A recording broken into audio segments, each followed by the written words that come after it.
Ibadah kita pagi hari ini,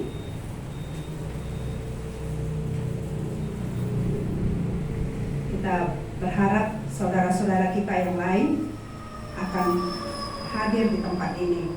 Ya, kalau ada yang sakit, hari ini ada saudara kita yang terbaring di rumah sakit, supaya kita tetap berdoa, supaya dalam semuanya mereka tetap mengingat kasih Tuhan, Allah yang tetap mengasihi mereka.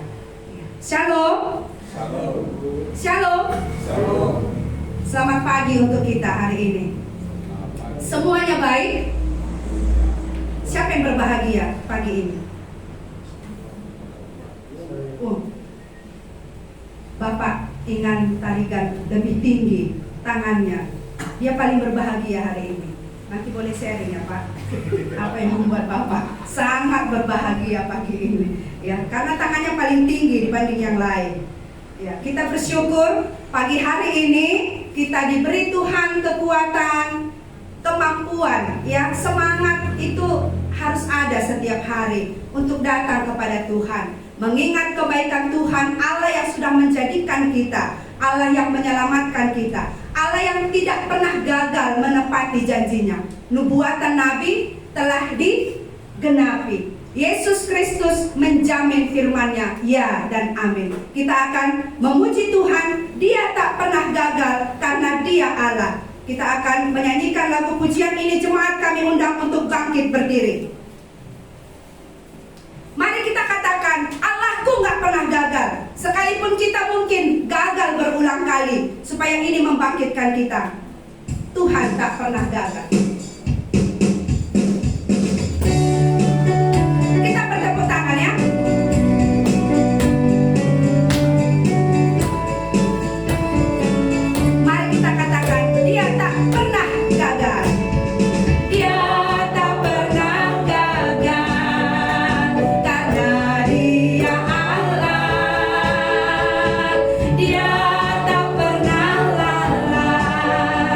Dia jamin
akan duduk kembali.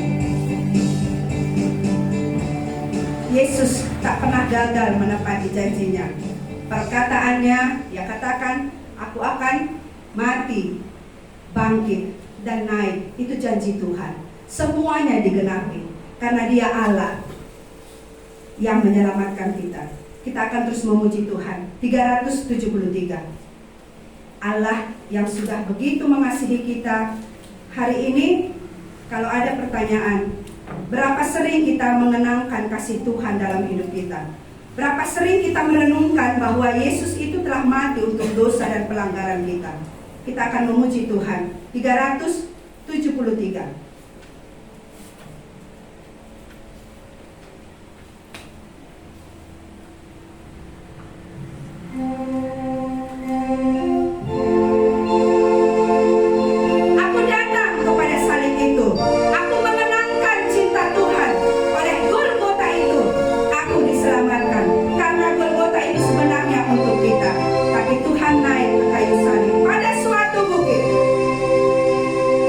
Pada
sehingga Yesus Kristus naik ke kayu salib, rela mati di Golgota. Itu karena kita, orang-orang yang berdosa. Mari ucapkan syukur kepada Tuhan. Terima kasih Tuhan Yesus untuk kasih-Mu yang besar. Biarlah aku mengenal kasih Tuhan sepanjang hidupku, supaya aku semakin hidup menyenangkan Engkau.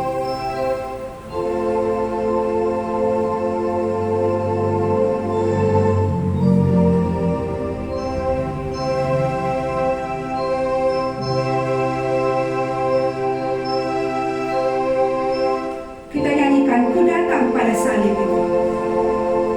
Ku datang pada salib itu, bukan angkat cinta Tuhanku. Ya, ku jatuh pada kakinya, sana ku dapat ampun dosa. Kita berdoa. Tuhan Yesus, kami bersyukur, kami mengenal, kami mengerti, dan kami menerima Engkau menjadi Tuhan dan Juru Selamat kami. Bukan karena kekuatan kami, bukan karena terlalu baik kehidupan kami, bukan karena terlalu banyak harta yang kami miliki, tetapi semuanya karena anugerah Tuhan, semua karena kemurahan Tuhan. Biarlah setiap saat kami mengenal, kami mengenang kasih Tuhan setiap hari, supaya itu mendorong kami untuk terus maju. Ketika kami hidup di bumi ini, kami boleh mencari setiap kehendak Tuhan dalam hidup kami. Tuhan Yesus, terima kasih untuk hari ini. Ibadah hari ini kami mau bawa kepada Tuhan. Berkati setiap kami, jemaat yang Tuhan antarkan pagi hari ini. Kami mengingat saudara-saudara kami, mungkin mereka dalam perjalanan, supaya Tuhan juga memberkati mereka. Saudara-saudara kami yang hari ini sedang dalam sakit tubuh, ada yang di rumah sakit juga Tuhan. Bapak Yosi, secara khusus kami mau serahkan dia kepada Tuhan. Berkati setiap kami yang pagi ini boleh melayani Tuhan. Berkati Bapak Daniel Sitorus yang hari ini akan membagikan firman Tuhan. Kau memberkati dia, Kau penuhi dia dengan kuat kuasa-Mu. Tuhan, terima kasih. Kami juga bersyukur kalau hari ini anak-anak sekolah minggu boleh dilayani. Berkati setiap guru-guru yang boleh melayani mereka, supaya anak-anak ini boleh mengenal kasih Tuhan, menerima Engkau menjadi Tuhan dan Juru Selamat mereka secara pribadi. Biarlah hari ini semua kami pulang dengan sorak-sorai. Kami boleh memuliakan Tuhan, dan kami memuliakan Engkau di sepanjang kehidupan kami. Kami serahkan ibadah kami hari ini dalam nama Tuhan Yesus kami berdoa. Amin. Ya, kita akan masuk ke dalam sekolah minggu dewasa. Ya, untuk saat teduh ada Bapak Timbul Sitorus yang akan melayani kita pagi hari ini. Kita akan memuji Tuhan bukan karena kebaikanku, 110.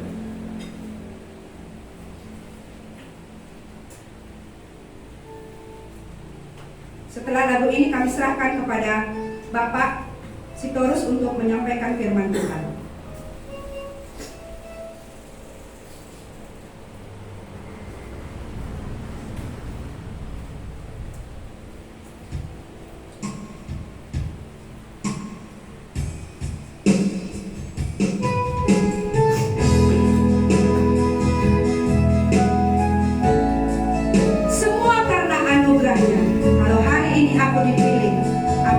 Dan aku dipakainya.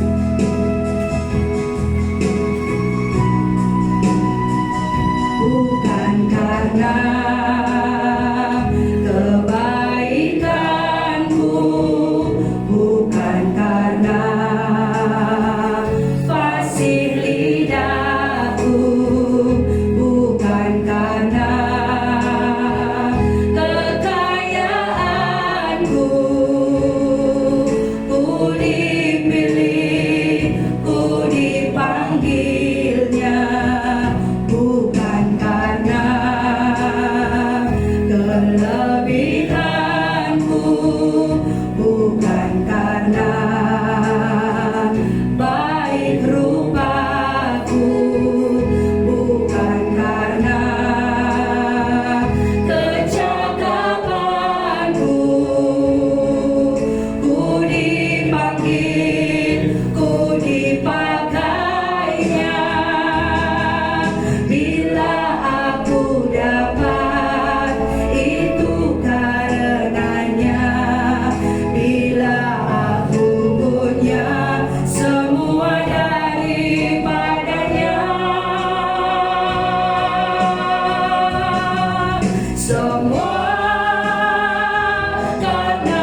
sekalian, mari kita menundukkan kepala kita berdoa sebelum kita mendengarkan firman Tuhan. Bapa kami di surga, kami tetap bersyukur oleh karena Engkaulah Allah yang sudah memanggil kami keluar daripada kegelapan. Engkau juga Allah yang sudah menebus kami dengan darah-Mu yang kudus itu. Dan Engkau juga Allah yang mempercayakan suatu pekerjaan yang baik yang juga Tuhan siapkan bagi kami, bagi setiap orang yang sudah diselamatkan oleh Tuhan. Mohon ya Tuhan, pagi hari ini kami ingin mendengar firman Tuhan. Engkaulah Allah juga yang berbicara bagi tiap-tiap kami lewat saat teduh yang juga sudah kami pelajari masing-masing ya Tuhan.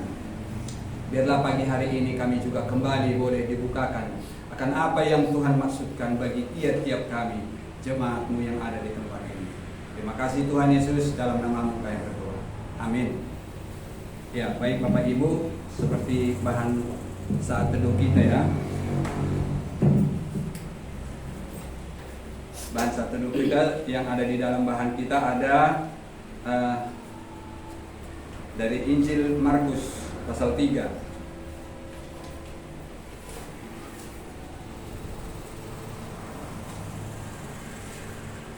Injil Markus pasal yang ketiga, ayatnya yang ke-13 sampai yang ke-19.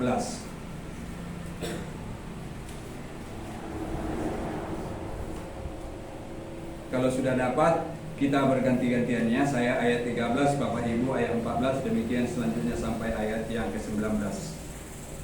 Yesus memanggil ke-12 rasul. Kemudian naiklah Yesus ke atas bukit, ia memanggil orang-orang yang dikehendakinya, dan mereka pun datang kepadanya. Ia menetapkan 12 orang untuk menyertai Dia dan untuk diutusnya kepada kita. Dan diberinya kuasa untuk mengusir setan. 12 orang yang ditetapkannya ialah Simon yang diberinya kepada Kristus, Yakobus anak Zebedeus dan Yohanes saudara Yakobus, yang keduanya diberinya nama Boanerges, yang berarti anak-anak guru. Selanjutnya Andreas, Filipus, Bartolomeus, Matius, Thomas, Yakobus anak Alfeus, Tadeus, Simon orang Zelot, Dan Yudas Iskariot yang mengkhianati Dia. Baik Bapak Ibu, saudara-saudara sekalian, bagian firman Tuhan ini tentunya bukanlah hal yang baru ya, bukan hal yang baru yang kita pelajari. Bagaimana mungkin ada dari antara Bapak Ibu saudara-saudara sekalian yang menghafal pun malah nama-nama ke-12 rasul ini, ke-12 murid Yesus ini.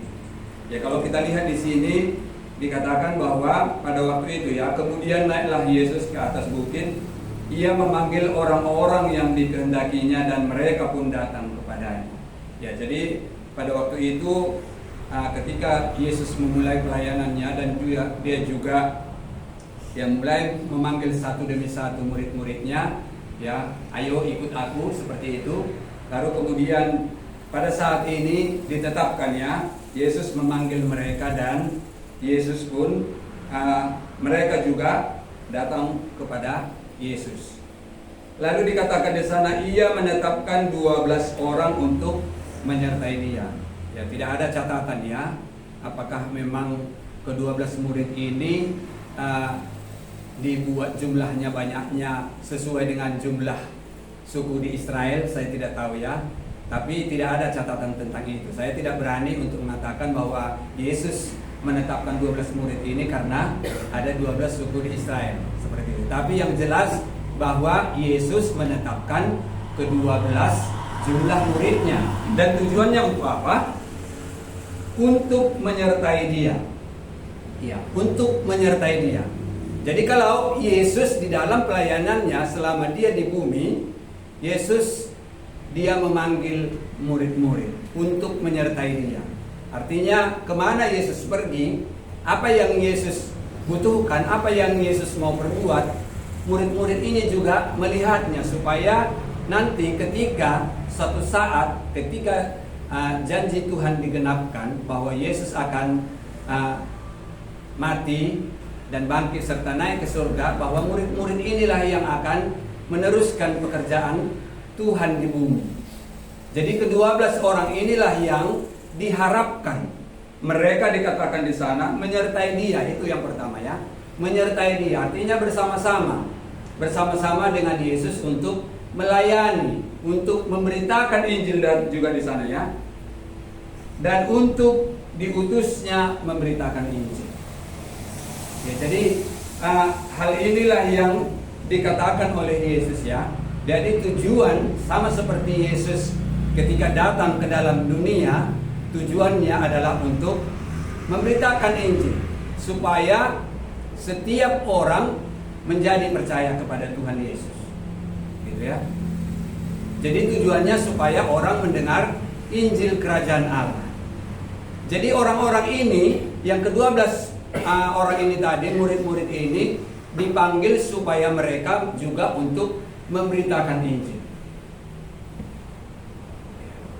Tentunya ini juga menjadi bagian bagi tiap-tiap kita, sama seperti ya tadi ya. Bagian bagi tiap-tiap kita yang sudah dipanggil oleh Tuhan. Dari mana? Dipanggil dari kuasa kegelapan. Dipanggil dari mana kita ya? Asal usul kita, latar belakang kita. Makanya tadi dikatakan oleh firman Tuhan ini, ia menetapkan 12 orang untuk menyertai dia dan untuk diutusnya memberitakan Injil. Jadi hanya orang yang ditetapkan oleh Yesus yang sudah menjadi murid itulah yang akan diutusnya untuk memberitakan Injil. Dan apalagi dikatakan, dan diberinya kuasa untuk mengusir setan. Tentunya pemberitaan Injil tidak terlepas dengan tadi kalau disertakan juga diberinya mereka kuasa untuk mengusir setan. Di dalam pemberitaan Injil ini tidak terlepas dari ada kuasa-kuasa setan, kuasa-kuasa iblis yang akan mencoba untuk menghalang-halangi pemberitaan firman Tuhan, pemberitaan Injil, pemberitaan kerajaan Allah di bumi. Nah, jadi di mana Injil diberitakan, di sana pasti ada iblis yang akan berusaha untuk menghalang-halangi.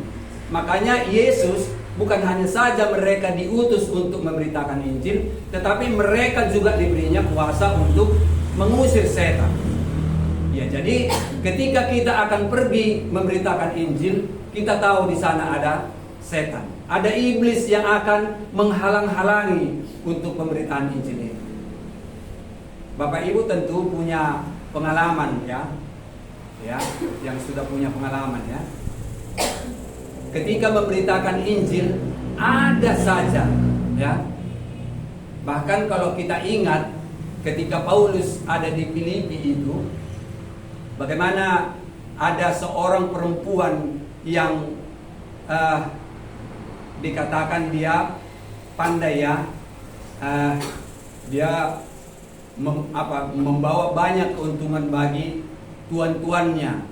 Ya, dia sepertinya ahli sihir seperti itu ya. Maka ketika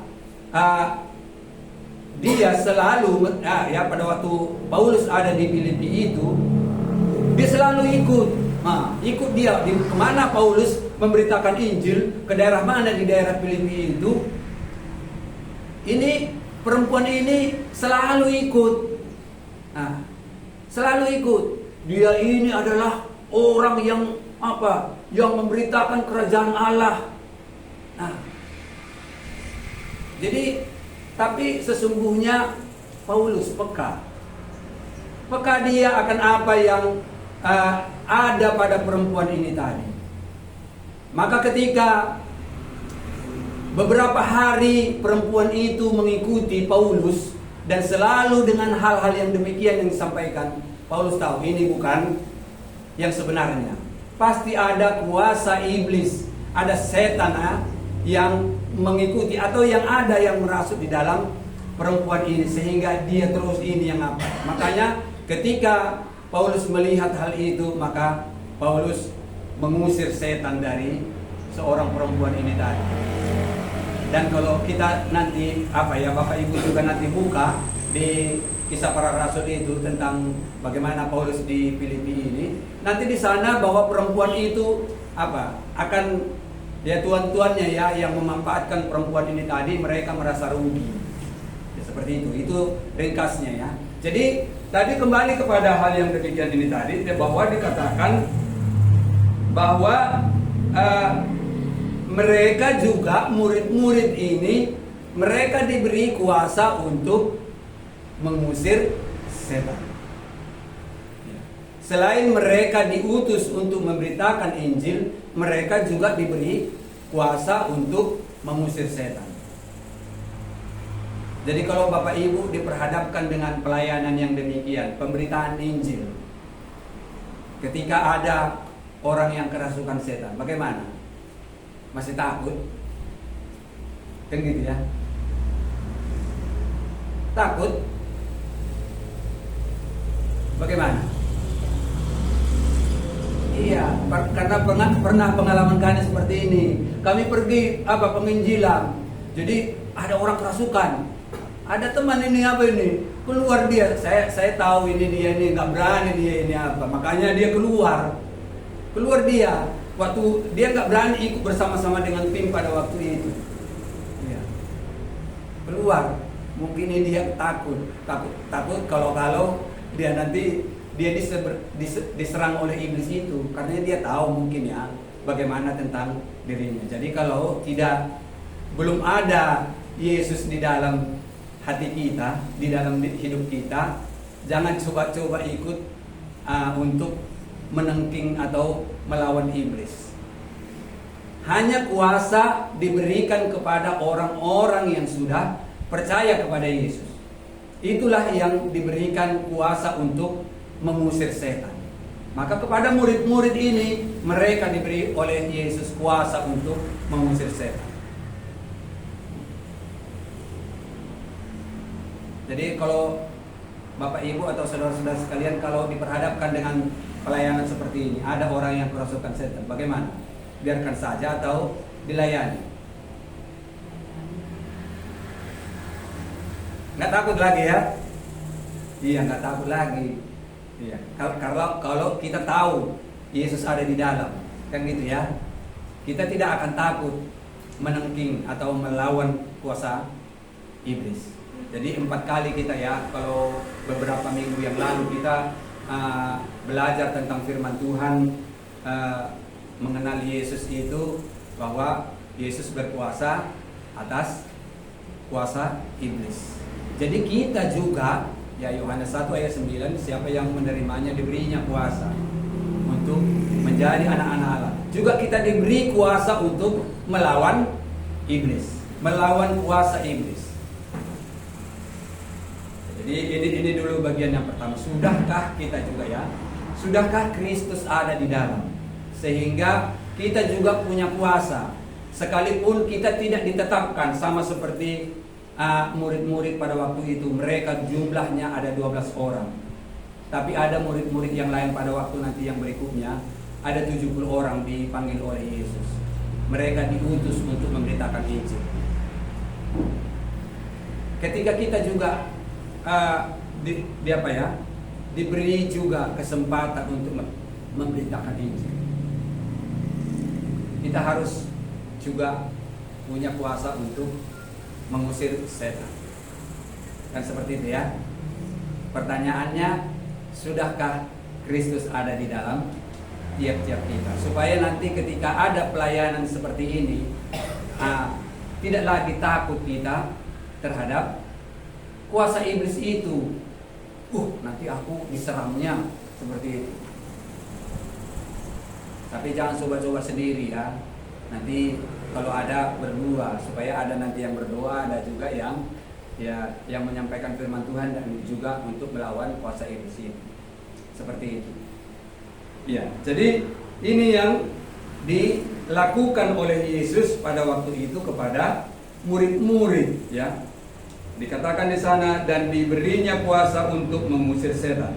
Ke-12 orang yang ditetapkan itu ialah Simon yang diberinya nama Petrus, Yakobus anak Zebedeus, dan Yohanes saudara Yakobus, yang keduanya diberinya nama Boanerges yang berarti anak-anak guru.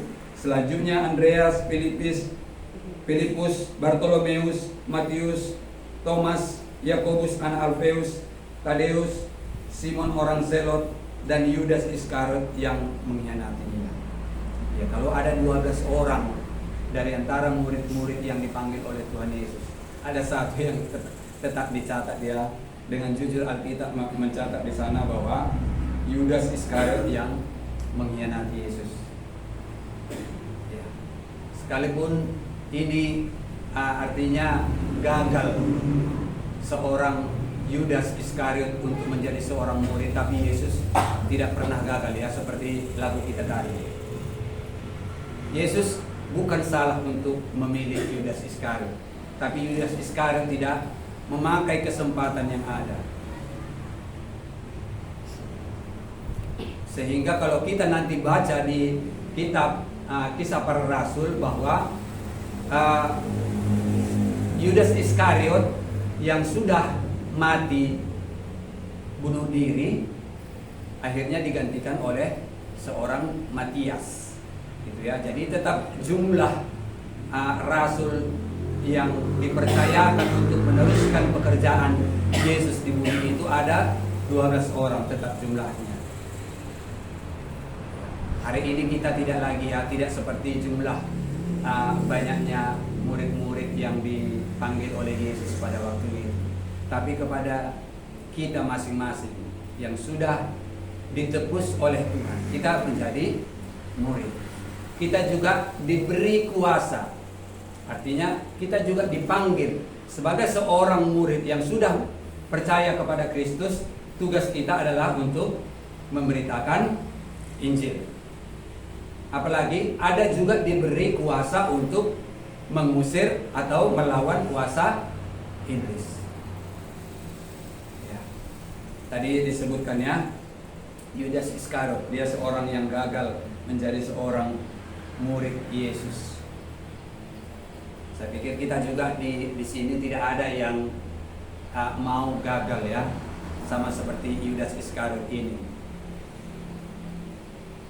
Hanya karena harta atau apapun yang menjadi alasan sehingga kita tidak jadi ya, kita tidak akhirnya terus maju di dalam pekerjaan Tuhan. Jadi kan akhirnya mundur ya, mundur itu namanya. Kalau Yudas Iskariot itu dia harus bunuh diri oleh karena dia sudah salah, aturannya dia aturannya datang kepada Yesus ya, memohon ampun gitu ya, supaya dosanya diampuni oleh Tuhan. Tapi dia mengambil jalan pintas, dia harus membunuh dirinya seperti itu. Jadi saya pikir kita yang sudah percaya kepada Tuhan Yesus, jangan kita mau seperti Yudas Iskariot yang mundur dari iman kita. Apa yang Tuhan juga taruhkan di dalam tiap-tiap kita, iman yang Tuhan taruhkan di dalam tiap-tiap kita, hendaknya itu maju terus. Jangan ada yang mundur, jangan ada yang down seperti ya. Adanya kalanya ya memang terkadang dengan mungkin situasi seperti itu ada hal-hal yang juga membuat kita down. Tapi ketika kita turun seperti itu akan lebih tinggi lagi naiknya. Kalau kita lihat dari murid-murid dari antara 12 ini, Simon Petrus itu dia menyangkal Yesus sampai 3 kali. Kan begitu ya. Tapi dia menangis. Dia menangis dia sudah bersalah kepada Tuhan. Ampuni aku Tuhan. Seperti itulah yang dikatakan oleh Petrus. Sehingga pada akhirnya ketika kita melihat zaman Kisah Para Rasul bahwa Petrus yang begitu bersemangat ya, dia yang ketika dia berkhotbah ada 3.000 orang menjadi percaya kepada Yesus. Ya, yang mana kita hari ini ketika Tuhan panggil seperti itu ya, kita menjadi murid yang mana?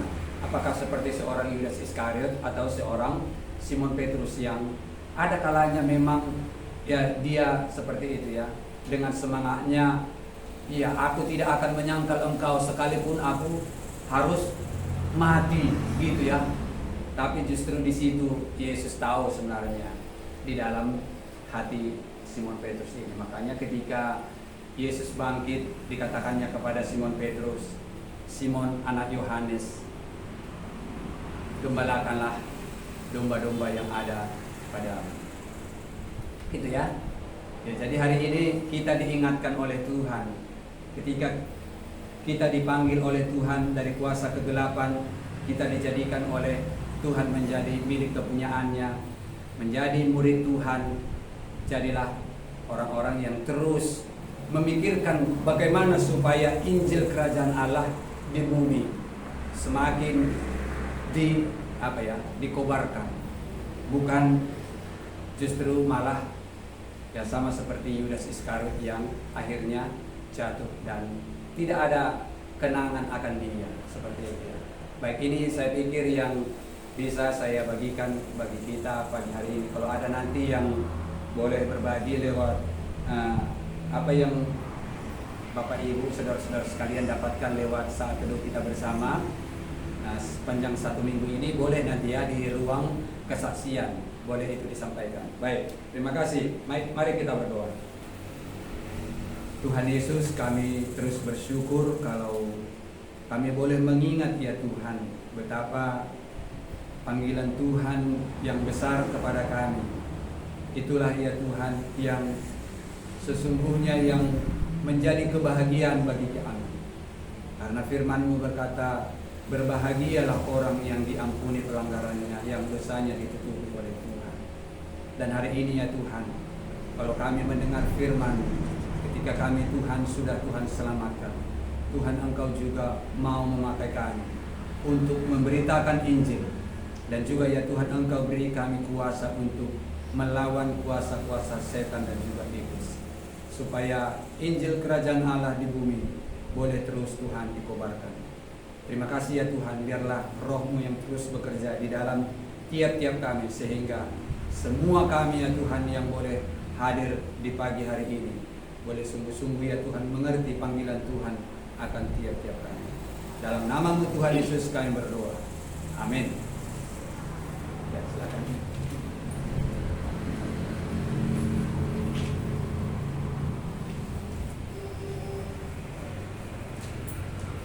Kita bersyukur untuk firman Tuhan ya pagi hari ini. Kalau cerita ini akan terus diberitakan selama bumi ini masih ada.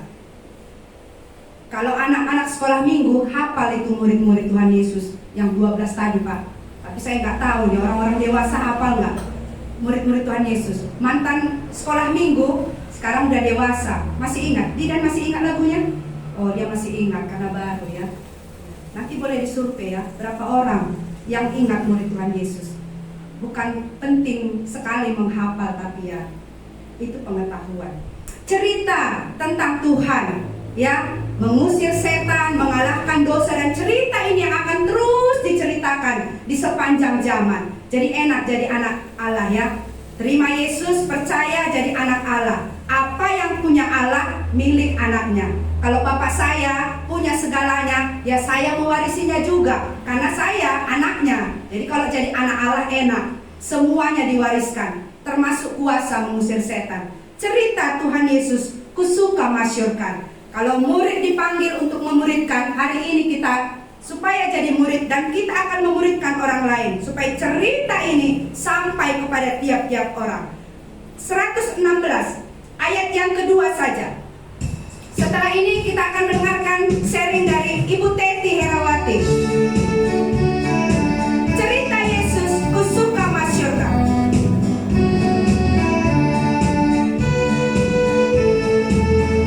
Cerita Tuhan Yesus kusuka masyurkan. Cerita yang mulia, cerita yang senang, besar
mendapat berkat dari firman Tuhan yang dibagikan pada waktu Paskah semalam, minggu semalam, yang diambil dari 1 Petrus 2 ayat 23.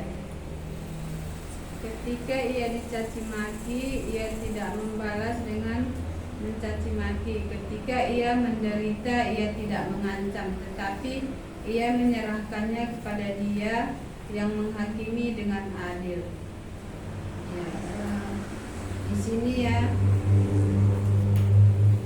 yang dibilang di Alkitab ini yang saya alami di dalam hidup saya.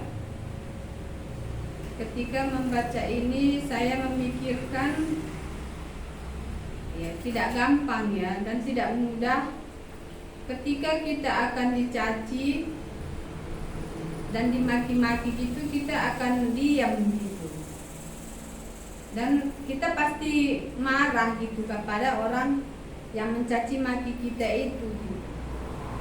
Dan di sini saya ya, ini menjadi berkat bagi saya dan membuat saya semakin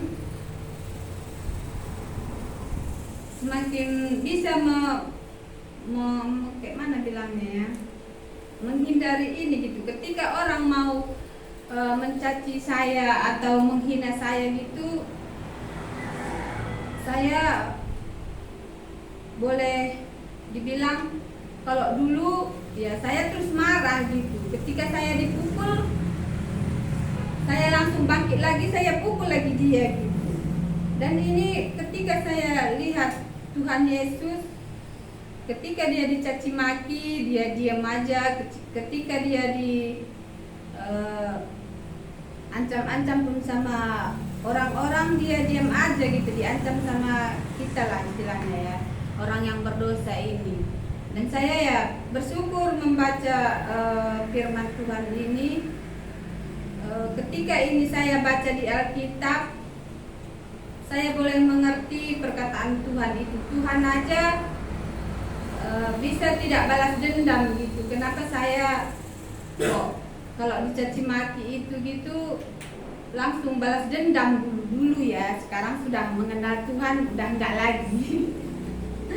Dan saya diingatkan lagi dengan firman Tuhan ini gitu. Saya senang mendengar firman itu gitu. Saya boleh dikasih kesabaran gitu, semakin sabar ya. Namanya kadang kita hidup ya, orang kadang menilai kita yang beginilah, yang begitulah, yang beginilah. Tapi sekarang saya sudah bisa mengapakannya ke diri saya gitu. Udahlah, biarlah, itu kan Tuhan yang tahu gitu. Itu kalau ketika saya disakiti gitu, saya nggak mau lagi balas dendam,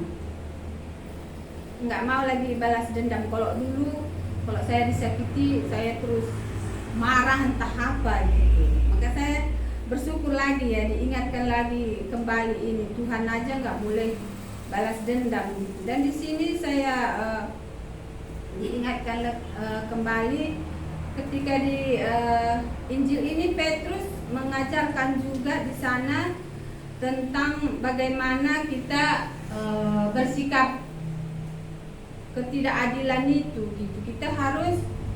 Kita diajarkan di sana harus bersabar menghadapi itu gitu. Dan ya, ketika menghadapi kita ketidakadilan itu, kita harus menyerapnya dan harus mengerti gitu. Dan ketika itu terjadi, kita boleh berseru kepada Tuhan gitu. Dan ketika itu kita kerjakan, itu bisa menjadi teladan bagi kita gitu. Dan di dalam itu yang saya tahu, Tuhan itu disalibkan di kayu salib itu untuk menebus dosa-dosa kita gitu. Itu karena dosa kitanya, makanya Tuhan akan disalibkan di kayu salib itu.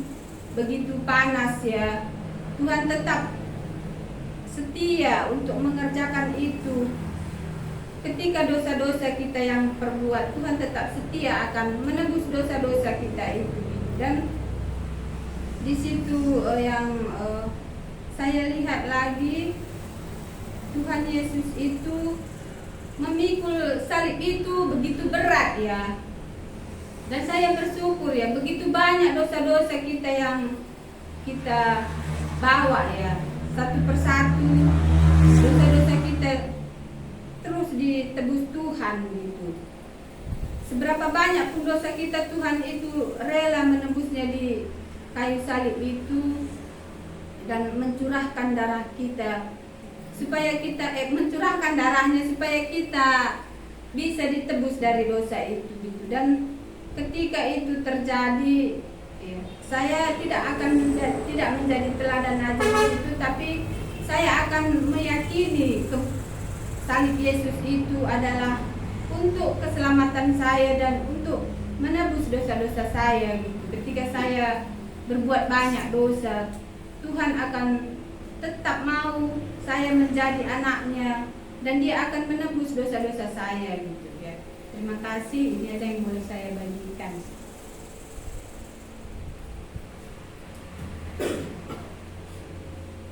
Terima kasih kepada Ibu Teti yang sudah sharing ya. Cerita ini yang akan terus diceritakan kepada banyak orang. Bagaimana saya diselamatkan. Jadi dulu marah kalau dicaci maki ya Bu. Iya. Saya juga begitu. Dulu gitu, apalagi suaraku gede ya. Ya lebih kuat nanti suaranya. Kalau dulu dicaci maki itu yang enggak. Semua orang mungkin menghindari itu. Tapi karena Tuhan aja ya waktu itu mengalami itu yang membuat kita terdorong. Kalau dulu saya nggak tahu teriknya seperti apa itu waktu Yesus naik ke kayu salib. Semalam teman-teman kita ada yang masang terpal. Saya telepon Gilbert, panas mereka istirahat katanya. Oh iya, berarti kepanasan mereka ya. Yang ada bapak-bapak semalam masang terpal itu pun mungkin breaknya berapa menit gitu. Jadi Tuhan nggak gagal ya. Kalau waktu itu Tuhan turun aja dari kayu salib, binasa kita semua selesai. Ya ada lagi, satu orang lagi boleh? Silakan Kak.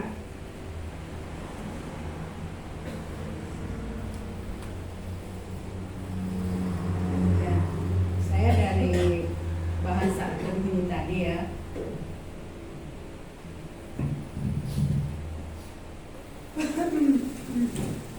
Ya, saya terberkati dari ketika merenungkan ini kemarin gitu ya, dari ayat 14 itu Ia menetapkan 12 orang untuk menyertai Dia dan untuk diutusnya memberitakan Injil dan diberinya kuasa untuk mengusir setan gitu.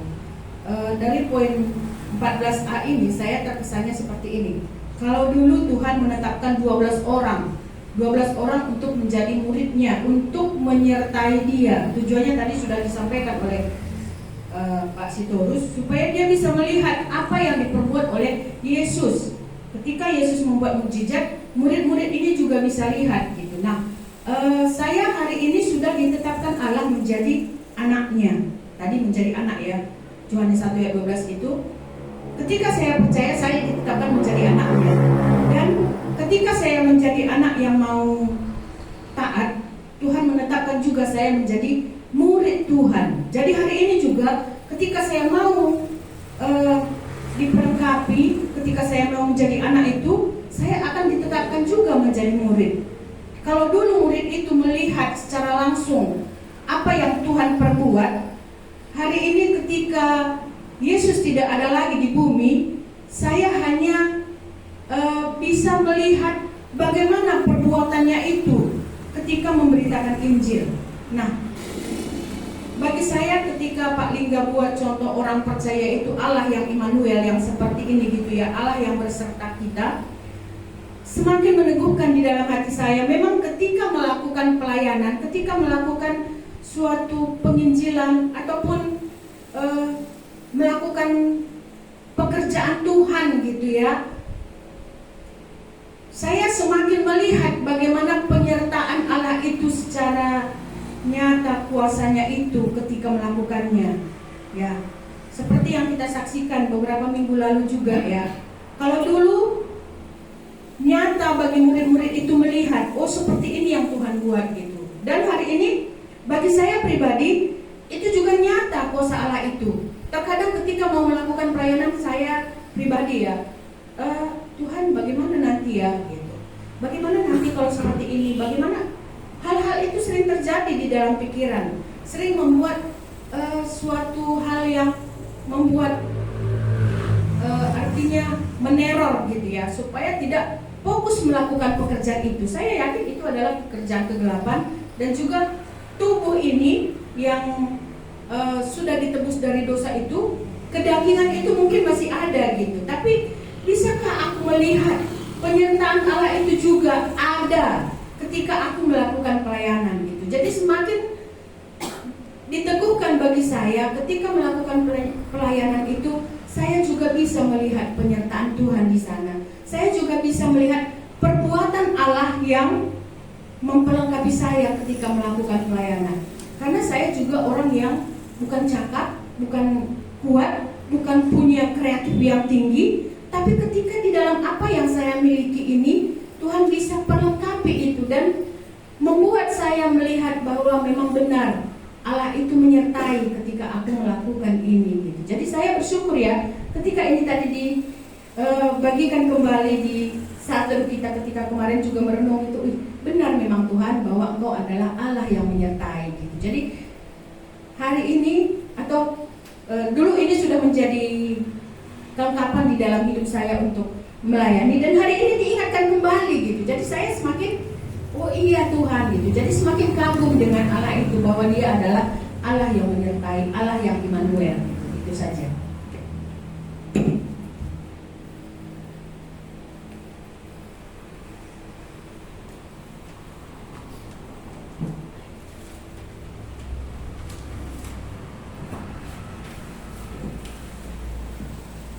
Baik, Bapak Ibu, mari kita membuka kertas kita di dalam pengumuman dan doa.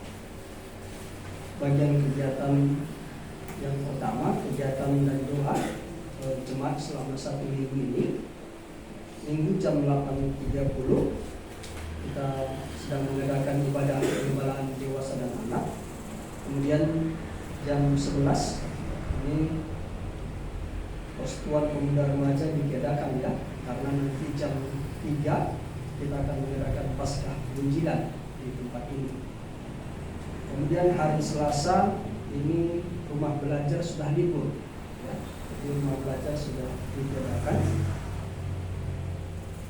Hari Rabu jam 19 ada persekutuan doa permulitan, kemudian dilanjutkan jam 20 persekutuan training pelayan. Hari Kamis jam 15 ada mentoring.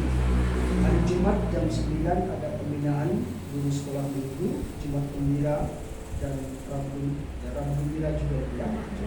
Rumah belajar. Ini ada pembinaan bagi guru-guru. Hari Sabtu itu ada persiapan tempat ibadah dan mentoring. Kemudian bagian yang gede kita nanti bersyukur buat ibadah pengembalaan ini. Kemudian kita berdoa untuk Paskah Penginjilan nanti. Kemudian kita berdoa juga untuk misi sosial yang akan dikerjakan pada hari Senin tanggal 17 April. Kemudian kita juga berdoa untuk pemilihan guru sekolah minggu, juga dikerjakan hari Jumat tanggal 21. Kita juga berdoa buat Paskah anak di proses skala nanti hari Minggu tanggal 28. Kemudian kita berdoa juga untuk retreat dan refreshing pemuda remaja CGKMI. Itu diadakan tanggal 1 Mei. Kemudian kita berdoa juga untuk pembangunan ruang sekolah minggu. Juga ada tambahan, kita berdoa untuk kesehatan Pak Yosi yang hari ini masih di rumah sakit ya. Baik, mari kita berdoa. Kami bersyukur kepada-Mu ya Tuhan, oleh karena anugerah kasih setia Tuhan. Pagi hari ini Tuhan masih memperkenalkan kami, memperbolehkan kami bersama-sama menyembah-Mu di tempat ini. Biarlah pujian dan penyembahan kami berkenan kepada-Mu Tuhan, sehingga hari lepas hari kami terus diingatkan oleh firman Tuhan, dan hidup kami semakin hari boleh berkenan bagi Tuhan, dan kami boleh berdampak bagi orang-orang yang ada di sekitar kami. Nama Tuhan boleh dimuliakan dalam hidup kami.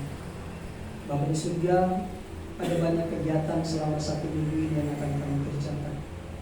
Kami berdoa supaya Tuhan yang menolong, supaya setiap kegiatan yang kami kerjakan, kiranya Tuhan yang memimpin, supaya apa yang kami kerjakan itu semata-mata untuk kemuliaan bagi nama Tuhan. Ya Tuhan, terkhusus kami berdoa kalau nanti jam 3 kami akan mengadakan Paskah Perinjilan di tempat ini. Tuhan, kami berdoa buat orang-orang yang mencari Tuhan, kepada undangan yang sudah kami sebar. Tuhan, gerakkanlah hati mereka, supaya orang-orang yang mencari Tuhan boleh bertemu dengan Tuhan. Kami berdoa untuk hamba-Mu yang menciptakan kebenaran. Kami berdoa buat anak-anak Tuhan yang mengambil bagian di dalam setiap pelayanan ibadah Paskah ini. Tuhan, tolonglah supaya tempat ini boleh dinyatakan kemuliaan Tuhan. Engkau memberkati tiap-tiap anak Tuhan yang mengambil bagian. Hantarkanlah orang-orang yang mencari Tuhan, orang-orang yang selama ini belum bertemu dengan Tuhan tapi rindu bertemu dengan Tuhan. Hantarkanlah mereka ke tempat ini, supaya mereka mendengar dan anugerah keselamatan itu juga boleh mereka terima, bahwa Engkau adalah Allah. Engkaulah Tuhan yang bisa melepaskan kami dari ikatan dosa. Itulah kerinduan kami, Tuhan. Engkau kiranya yang memberkati tempat ini. Sekali lagi kami berdoa, Tuhan, kirimkanlah, datangkanlah orang-orang yang mencari Tuhan, supaya kami sungguh-sungguh berdampak di tempat ini. Nama Tuhan boleh dimuliakan melalui cara hidup kami. Inilah kerinduan kami, Tuhan. Bahkan juga kami berdoa untuk misi sosial kesehatan yang akan kami kerjakan pada tanggal 17 April. Kami berdoa juga, Tuhan, kiranya dengan apa yang kami kerjakan ini juga untuk kemuliaan bagi nama Tuhan. Orang boleh melihat kasih Tuhan nyata dalam hidup kami, sehingga mereka juga boleh merasakan dari cara hidup kami apa yang kami kerjakan itu. Mereka juga terberkati dan menjadikan Engkau menjadi Allah, menjadi Tuhan di dalam hidupnya. Kami berdoa buat teman-teman yang mengerjakannya, saling bantu-membantu kami mengerjakannya. Berkatilah kami semuanya, Tuhan. Begitu juga Tuhan, kami berdoa kalau pada tanggal 21 akan diadakan pembinaan guru sekolah minggu, Jumat Gembira dan Jumat Pelajar. Tuhan, kami berdoa untuk ini pun Tuhan yang menolong hamba-Mu yang mempersiapkannya. Ada Bapak Nadia dan Mama Nadia yang mempersiapkannya. Engkau juga yang memberi kami waktu, mengkhususkan waktu kami untuk dibina bersama-sama di tempat ini, supaya ditambahkan juga pengetahuan bagi kami bagaimana caranya untuk mengajari, mendidik, menciptakan kebenaran firman Tuhan kepada anak-anak yang akan dibina. Berkatilah Tuhan. Ini pun mau kami kerjakan di dalam nama Tuhan Yesus. Begitu juga Tuhan, kalau pada tanggal 28 ada juga Paskah Anak yang akan kami kerjakan di tempat ini. Kami berdoa buat tim yang mengerjakan. Kami berdoa Tuhan, hantarkan anak-anak yang boleh datang, supaya di masa muda mereka pun mereka mengenal Tuhan. Di masa muda mereka pun mereka bisa tahu bahwa ada satu juru selamat yang bisa melepaskan mereka dari ikatan dosa. Tuhan, hantarkanlah, berkati cuaca, berkati semua apa yang boleh kami kerjakan. Orang-orang yang mengambil bagian, baik bagian yang besar bahkan yang terkecil pun.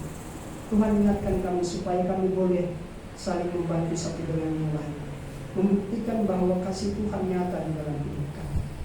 Berkati anak-anak yang datang, supaya mereka datang hiburkan, mereka bisa datang dimengertikan akan kebenaran firman Tuhan, sampai mereka kepada pengenalan akan Tuhan, sampai mereka menjadikan Engkau menjadi Allah, menjadi Tuhan di dalam hidupnya. Begitu juga Tuhan, kami berdoa untuk retreat refreshing pemuda remaja yang akan diadakan di Pantai Biru. Ini pun kami berdoa supaya kegiatan itu pun boleh menjadi kemuliaan bagi Tuhan. Berkati pemuda remaja di masa muda mereka taat kepada Tuhan, mereka belajar akan firman Tuhan. Sehingga ketika muda pun mereka mengerti firman Tuhan, masa tua mereka pun berkenan kepada Tuhan. Berkati seluruh anak-anak Tuhan yang mengambil bagian. Berbicara hamba Tuhan yang menyatakan kebenaran, Engkau memberkati dalam persiapannya. Bahkan juga Tuhan, kami berdoa buat pembangunan ruang sekolah ini yang masih dikerjakan. Tuhan berkatilah supaya tempat ini pun untuk kemuliaan bagi nama Tuhan. Melalui tempat ini firman Tuhan diberitakan. Melalui tempat ini ada orang-orang yang mengenal Tuhan, ada orang-orang yang dipanggil datang kepada Tuhan. Berkati dana yang kami butuhkan Tuhan. Begitu juga terkhusus juga kami berdoa saat ini buat saudara kami Bapak Yosef yang hari ini masih berada di rumah sakit. Tuhan, Engkau yang menolong. Berkati seluruh pada medis yang menangani. Buatlah supaya dia mengerti maksud Tuhan. Kami tahu Tuhan mengizinkan sesuatu dalam hidup kami. Ada rencana Tuhan di balik itu. Tuhan, mungkin hari ini kami tidak mengerti apa rencana Tuhan, tapi kiranya Tuhan yang membukakan takdir itu bagi dia. Berkati keluarga yang merawatnya. Mama Yosi yang merawatnya, Engkau juga memberkati. Berikan kekuatan Tuhan. Berkati para dokter, apapun obat yang dari dokter boleh dimakan. Tuhan yang menguruskannya, supaya apapun yang masuk ke dalam tubuhnya itu berkenan kepada Tuhan, dan tubuhnya boleh dipulihkan kembali. Terima kasih ya. Kami akan melanjutkan acara kami ini. Kiranya Tuhan yang menolong yang membimbing kami. Dalam nama Yesus Allah kami yang hidup, kami berdoa dan mengucap syukur. Amin.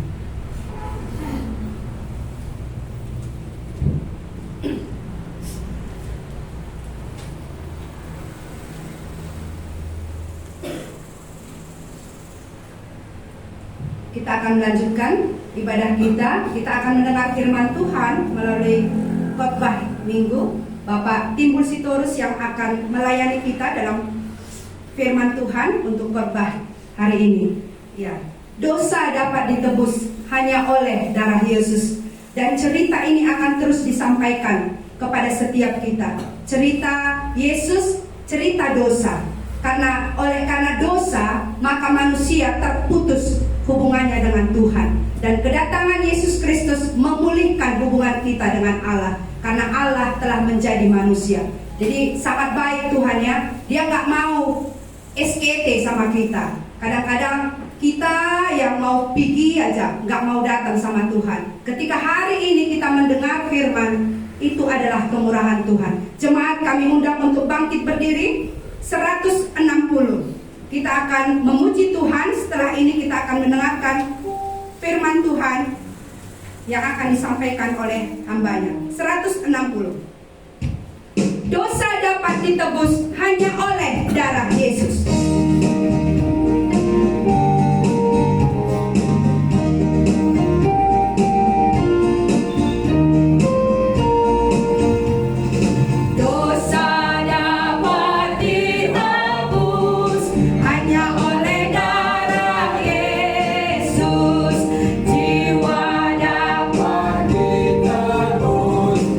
Hanya oleh darah Yesus, oh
kami ya Tuhan bersyukur untuk kasih setia dan kebaikan Tuhan yang memimpin kami ya Tuhan sampai saat ini.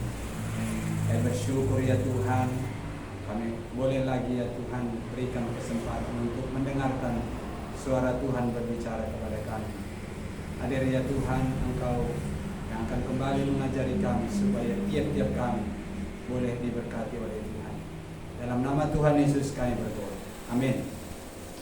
Baik Bapak Ibu, seperti bahan kita yang ada di kertas warta kita, boleh kita lihat temanya mengenal Yesus Kristus. Yesus berkuasa atas dosa, bagian yang kedua ya. Baik, untuk bagian yang pertama kita lihat bahannya Yohanes 8 ayat 1 sampai 11. Nanti saya harap yang akan membacakan ini kaum laki-laki ya. Yohanes pasal 8 ayat 1 sampai 11 dan Yohanes pasal 9 ayat 1 sampai 5 itu nanti kaum perempuan. Jadi tapi boleh ya juga diikuti dalam hati, walaupun laki-laki nanti yang duluan, yang perempuan boleh mengikuti dalam hati. Baik, mari silakan kaum laki-laki Yohanes pasal 8 ayat 1 sampai dengan ke-11. 1-2 ya. Lalu mereka pulang masing-masing ke rumahnya. Tapi Yesus pergi ke Bukit Zaitun. Pagi-pagi ia berada lagi di bait Allah dan seluruh rakyat datang kepadanya. Ia duduk dan mengajar mereka. Maka ahli-ahli Taurat dan orang-orang Farisi membawa kepadanya seorang perempuan yang kedapatan berbuat zina. Mereka menempatkan perempuan itu di tengah-tengah, lalu berkata kepada Yesus, "Rabi, perempuan ini tertangkap basah karena ia sedang berbuat zina.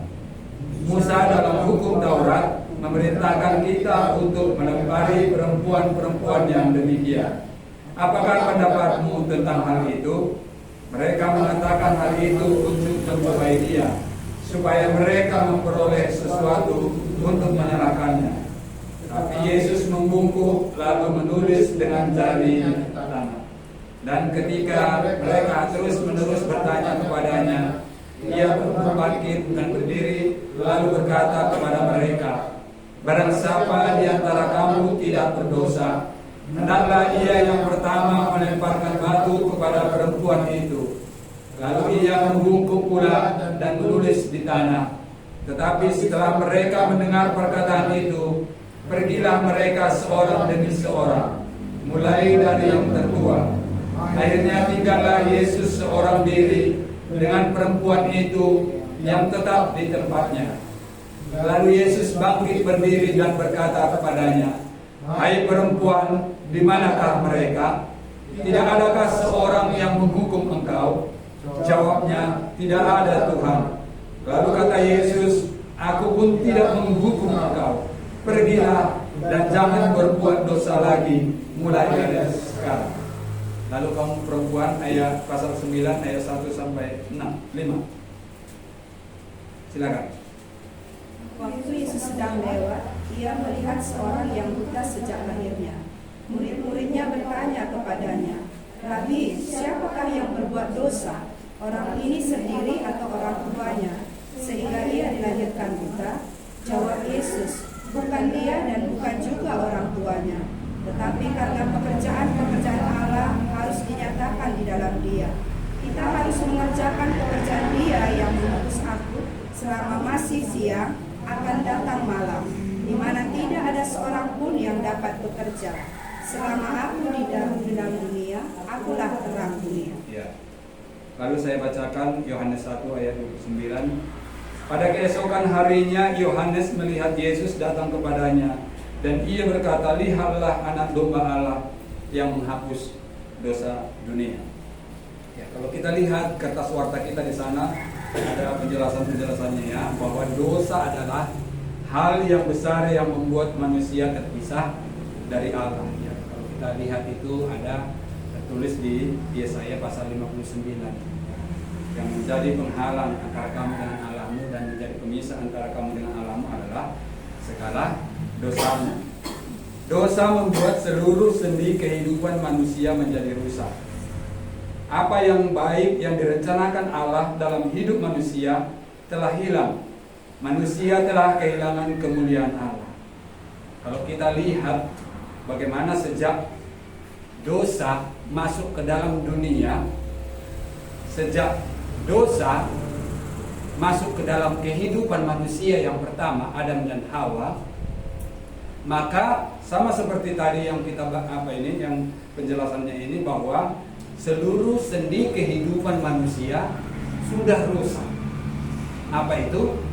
Kalau kita lihat di kitab Kejadian pasal 3, bahwa ketika manusia itu sudah berbuat dosa, maka mereka, laki-laki dan perempuan, sudah saling menyalahkan. Ya, perempuan itu yang memberikannya kepada aku, kata laki-laki. Lalu aku makan. Seperti itulah akibat atau hal-hal yang ditimbulkan atau diakibatkan oleh dosa yang sudah masuk ke dalam kehidupan manusia. Jadi kalau kita lihat sejak dosa masuk ke dalam kehidupan manusia, maka seluruh sendi kehidupan manusia itu sudah menjadi rusak. Tidak ada lagi yang baik. Apa yang sudah direncanakan Allah baik bagi manusia itu sudah menjadi rusak. Saya mengingat lagu dulu ini sering dinyanyikan waktu masih remaja saya. Mula pertama Allah menjadikan bumi, langit dan laut, surya dan bintang, dan memberi terang. Apa lagi? Ada sih, sempurna dan senang, segala makhluk penghuni dunia tercipta oleh tangannya, dan manusia diberi kuasa mengatur segalanya. Tapi semuanya itu hilang, damai dinodai oleh perang. Manusia yang diberi budi dan akal berbuat dosa, ciptakan perang. Ya, selanjutnya ya. Itulah akibat daripada dosa. Jadi saya tadi katakan bahwa seluruh sendi kehidupan manusia sudah menjadi rusak. Apa itu? Banyak hal yang boleh kita lihat. Ketika dosa masuk ke dalam manusia, maka seorang anak tidak tahu lagi menghormati orang tuanya. Maka banyak kita dengar bahwa seorang anak sampai-sampai dia membunuh orang tuanya karena meminta uang tidak dikasih, seperti itu. Ini apa? Inilah yang terjadi oleh karena dosa. Rencana Allah baik bagi setiap orang, setiap manusia. Di dalam kitab Kejadian bahwa ayat pasal 1 ayat 26 itu, baiklah kita menjadikan manusia yang serupa dan segambar dengan kita, kata Allah. Artinya Allah merencanakan yang baik bagi manusia, serupa dan segambar dengan kita, kata Tuhan. Artinya apa? Apa yang dimiliki oleh Allah itu sendiri, itulah yang direncanakan oleh Allah sendiri bagi manusia, supaya manusia bisa berbahagia. Tetapi kalau kita lihat ketika dosa masuk, iblis berkata kepada manusia perempuan itu, ya, Enggak, sama sekali enggak enggak mati kamu, tapi sama seperti nanti kamu akan sama seperti dia, kata iblis kepada mereka, kepada perempuan itu. Maka perempuan itu memakannya dan juga memberikannya kepada Adam. Seperti itulah kisahnya di dalam perjanjian lama. Jadi ketika ini juga terjadi terus menerus, maka kita juga adalah orang-orang yang mewarisi. Kita adalah juga anak Adam dan Hawa. Kitalah orang-orang yang mewarisi dosa itu. Dikatakan di sana manusia telah kehilangan kemuliaan Allah. Tadi Allah menciptakan segala sesuatu baik, ya. Mulai dari hari pertama, hari kedua sampai kepada hari yang keenam. Hari yang ketujuh Allah berhenti. Direncanakan, ditata sedemikian. Tidak dibiarkannya ya manusia itu diciptakan pada hari pertama. Apa yang terjadi kalau manusia diciptakan pada hari pertama? Maka akan terjadi gelap. Tidak ada yang bisa dikerjakan. Tidak ada tempat bagi manusia itu. Tidak ada darat. Semuanya masih air seperti itu, ya. Kalau tadi diciptakan di awal manusia itu. Tetapi Allah menciptakan manusia itu pada hari yang ke-6. Baik ditata oleh Tuhan sendiri. Tapi semuanya hilang. Karena apa? Karena dosa. Kalau kita lihat di tengah-tengah kehidupan keluarga kita, apa yang membuat sebuah keluarga tidak bisa saling mengerti antara suami dan istri? Ada dosa di sana. Kalau waktu berjanji di hadapan Tuhan, waktu diberkati, ya mereka akan sama, ya. Ini dalam waktu suka maupun duka, senang maupun susah, sehat maupun sakit, selama kita hidup, katakan gitu, ya. Ya, tetapi bagaimana kenyataannya ketika memulai perjalanan mahligai rumah tangga? Ya, ketika dosa ada di sana, maka apa yang dijanjikan di hadapan Allah dan juga di hadapan jemaat Tuhan itu akan hilang. Ya.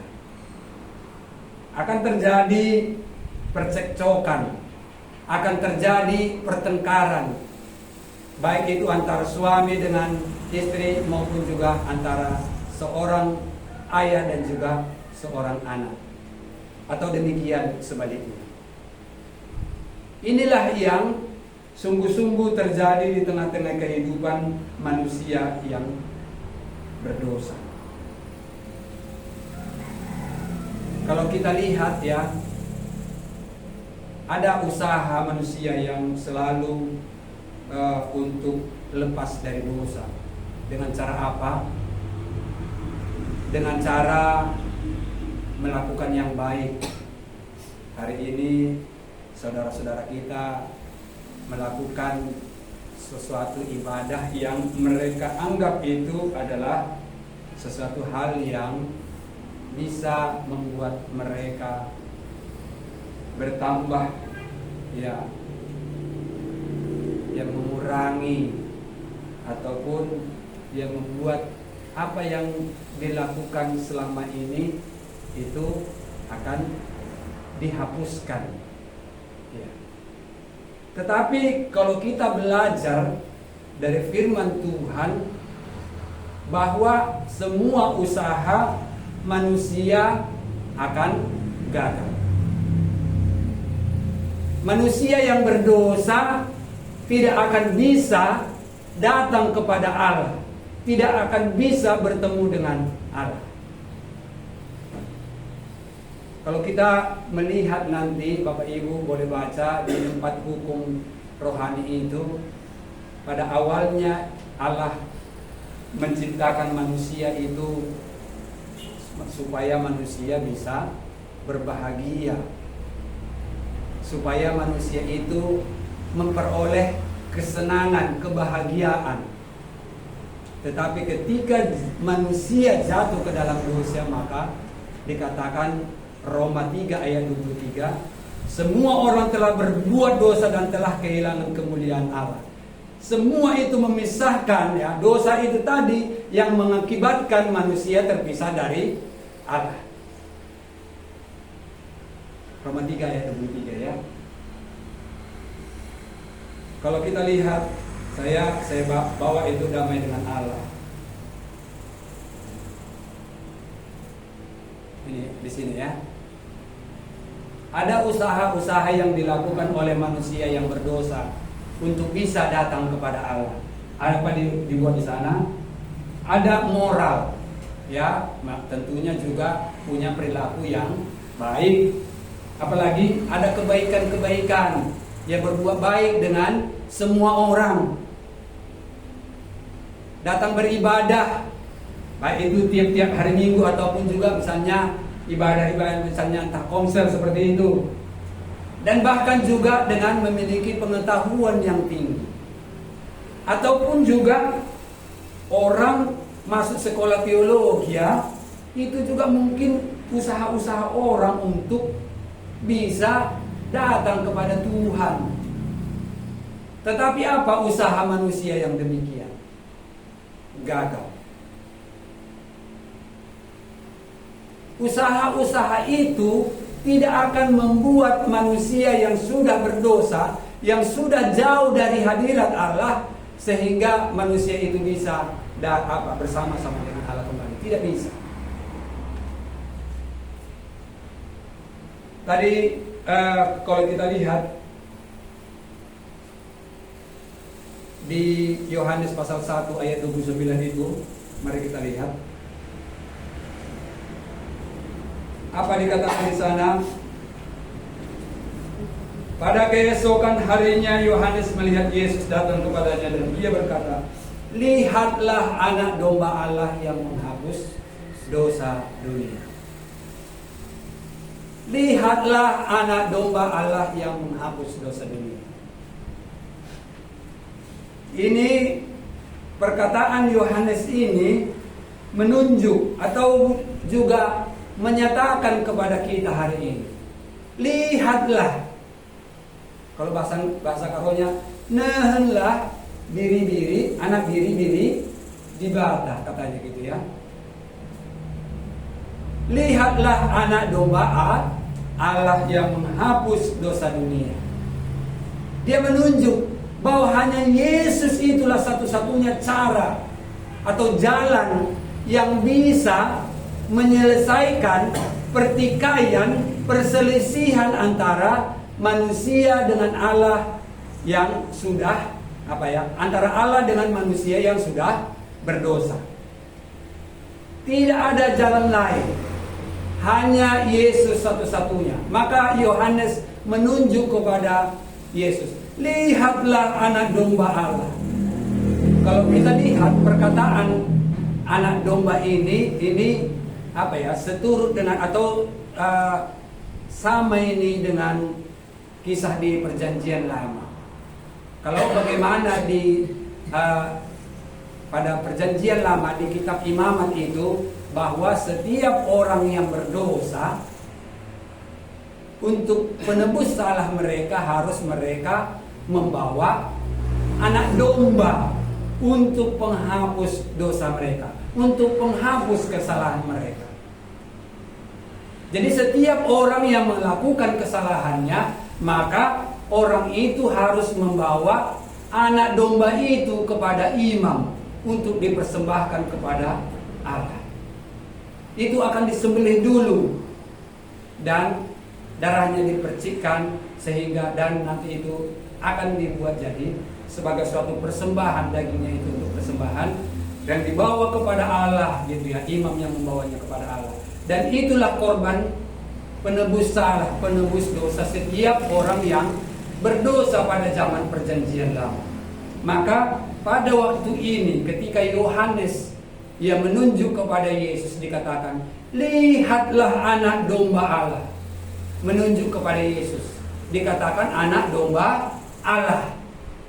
Sekalipun Yohanes tidak melihat tentang kematian Yesus yang nantinya akan dia itu kan Yesus mati itu setelah zamannya Yohanes ini ya. Yohanes mati baru Yesus melanjutkan perjalanan pekerjaan Tuhan ya.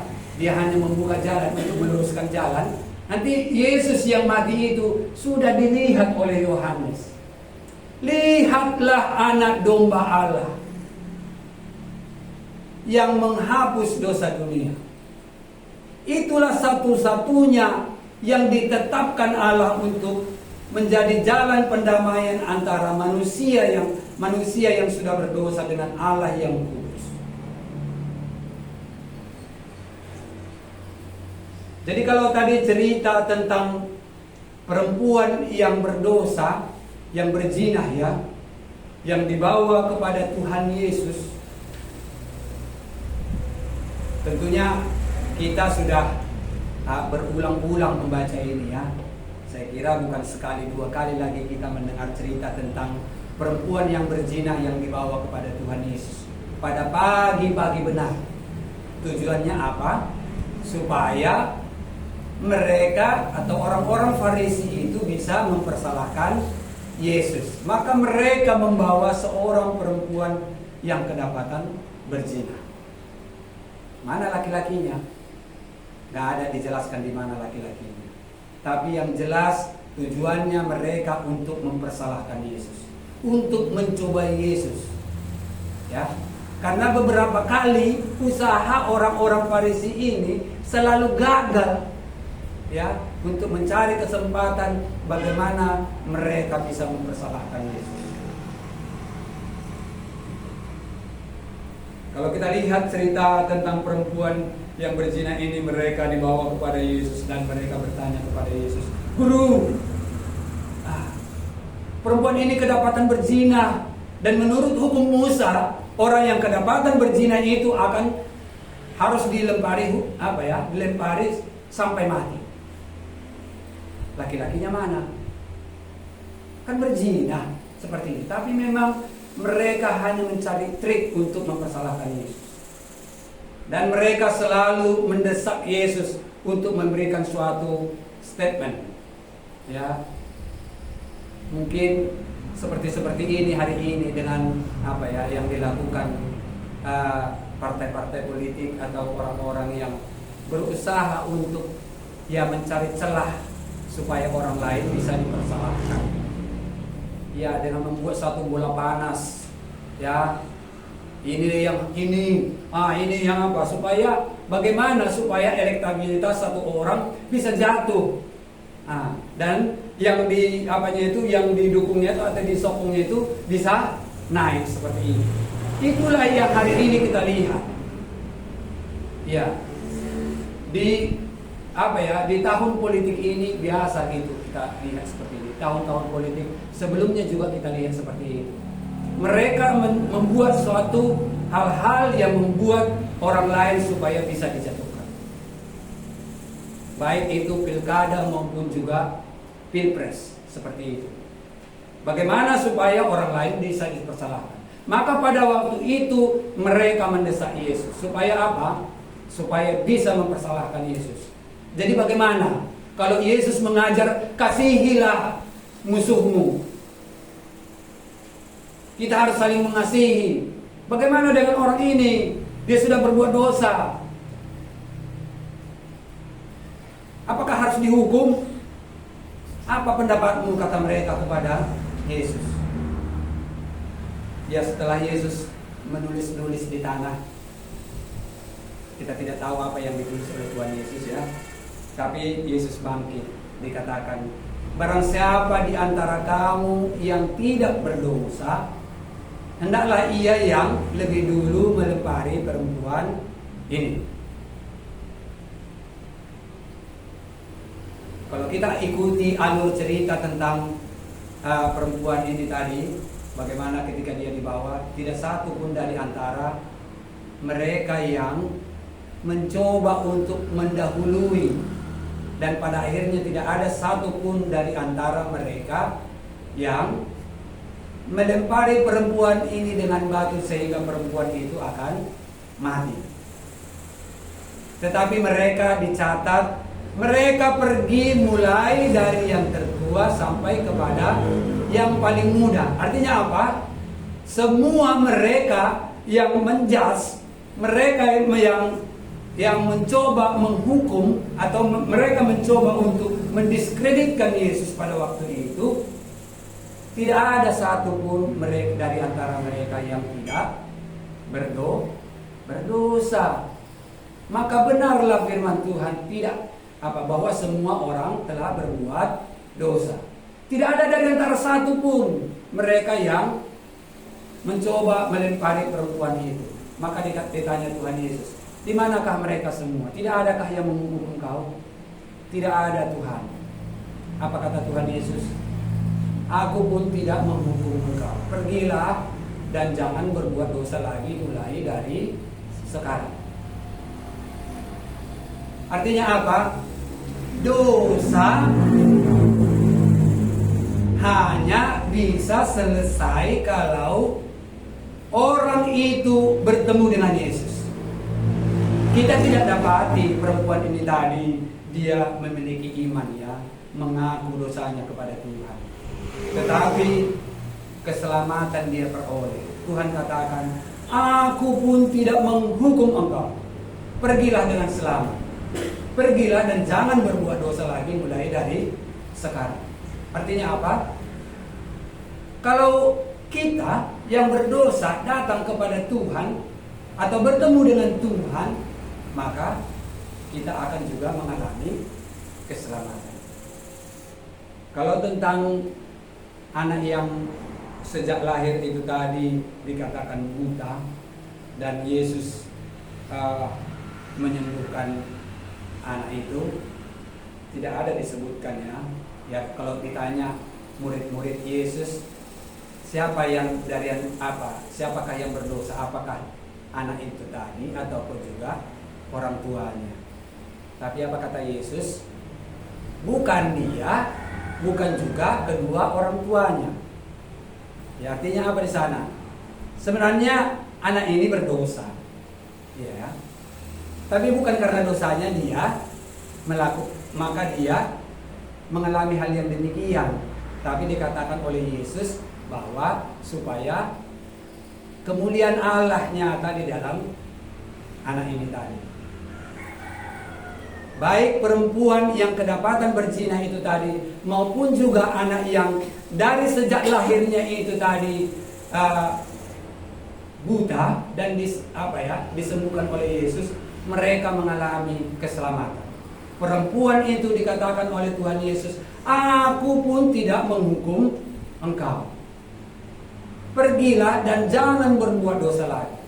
Dia disembuhkan, dia diselamatkan oleh Yesus dari dosanya. Anak yang buta sejak lahir itu pun diselamatkan oleh Tuhan.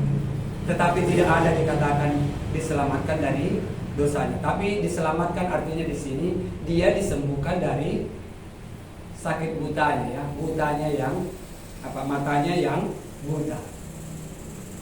Sama-sama mereka mengalami keselamatan. Satu mengalami keselamatan jiwa, satu lagi mengalami keselamatan secara fisik, secara tubuh mereka. Jadi kalau kita bertemu dengan Tuhan Yesus, maka kita juga akan mengalami hal yang sama.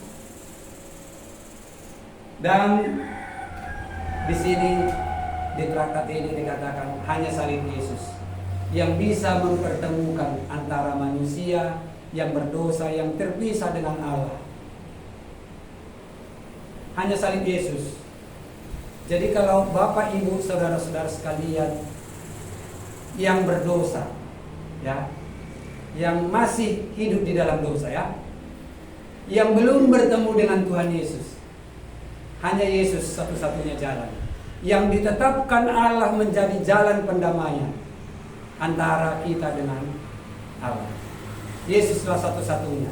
Hari ini Ya, hari ini ketika Bapak Ibu saudara-saudara sekalian bertemu dengan Yesus, maka juga terjadi hal yang sama seperti perempuan yang berdosa itu akan mengalami anugerah. Ya, dia diampuni dosanya. Berbahagialah orang yang diampuni kesalahannya, yang dosanya ditutupi oleh Tuhan. Jadi hari ini ya, ketika kita mendengar firman Tuhan ini, apakah aku sudah diselamatkan oleh Tuhan? Atau apakah aku masih hidup di dalam dosa, tabiat dosa atau kuasa dosa itu? Firman Tuhan menjamin. Ya, dikatakan, lihatlah anak domba Allah yang menghapus dosa dunia. Lihat, Yesus itulah satu-satunya. Kisah Rasul 4 ayat 12 ya. Bahwa di dalam kolong langit ini tidak ada nama lain yang diberikan kepada manusia yang olehnya kita bisa diselamatkan. Jadi hari ini Bapak Ibu saudara-saudara sekalian, hari ini ketika engkau datang kepada Tuhan atau bertemu dengan Tuhan, maka terjadi keselamatan. Jangan cuma terjadi keselamatan secara fisik ya. Ada banyak orang hari ini yang datang kepada Tuhan hanya untuk keselamatan fisiknya, secara tubuh ya. Berjuang datang ke Kalimantan pada waktu ada penyembuhan KKR penyembuhan ya. Datang mereka ke sana. Ya kemana pun dikejar. Tapi setelah itu bagaimana? Sembuhkah jiwanya? Sembuhkah dia secara rohani? Bisakah dia mengalami berbahagia dengan Allah, bersama dengan Allah? Tidak. Tetapi datang kepada Tuhan dengan dosa, ya Tuhan Yesus katakan, ya, aku pun tidak menghukum engkau, kata Yesus. Kalau kita berdosa, kita datang kepada Tuhan, ampuni aku Tuhan, aku orang yang berdosa. Maka Tuhan bilang, aku pun tidak menghukum engkau. Pulanglah dan jangan berbuat dosa lagi mulai dari sekarang. Jadi ini firman Tuhan yang boleh saya sampaikan kepada kita hari ini. Jadi Yesuslah satu-satunya ya jalan yang diberikan kuasa ya untuk menghapus ya, untuk menyelamatkan kita, yang berkuasa atas setiap dosa kita. Jadi datang kepada Yesus itu yang ditunjuk oleh Yohanes itu. Lihatlah anak domba Allah yang menghapus dosa dunia. Mari kita berdoa. Bapa kami di surga, terima kasih untuk firman-Mu pagi ini. Hamba-Mu sudah menyampaikannya ya Tuhan. Kiranya Roh-Mu yang kudus yang akan meneruskannya bagi tiap-tiap kami. Kalau ada dari antara kami ya Tuhan yang masih hidup di dalam dosa, Tuhan Engkau sudah diberitakan, nama-Mu sudah diberitakan. Yohanes sudah menunjuk Yesus. Lihatlah anak domba Allah yang menghapus dosa dunia. Tuhan, ketika kami datang kepadamu, bertemu dengan Engkau ya Tuhan, maka Tuhan katakan, aku pun tidak menghukum engkau. Pulanglah dan janganlah berbuat dosa lagi mulai dari sekarang. Terima kasih ya Tuhan untuk jaminan firman-Mu yang boleh Tuhan katakan bagi kami. Biarlah Tuhan ketika kami pulang, Tuhan hati kami bersuka cita oleh karena tidak ada lagi dosa ketika kami juga menyelesaikannya bersama dengan Tuhan. Terima kasih ya Tuhan, kami bersyukur untuk ibadah kami di pagi hari ini. Dan kami akan pulang dan terus ya Tuhan sore nanti kami juga berdoa untuk ibadah Paskah ya Tuhan yang akan kami lakukan bersama dengan orang-orang yang sudah Tuhan kami undang. Tuhan kami berdoa supaya Tuhanlah yang juga akan membawa mereka bersama-sama dengan kami untuk merayakan Paskah ini ya Tuhan. Terima kasih Tuhan Yesus, kami sungguh bersyukur kepada Tuhan. Dalam nama Tuhan Yesus kami datang berdoa dan bersyukur kepadamu. Amin. Kepada Allah beri puji.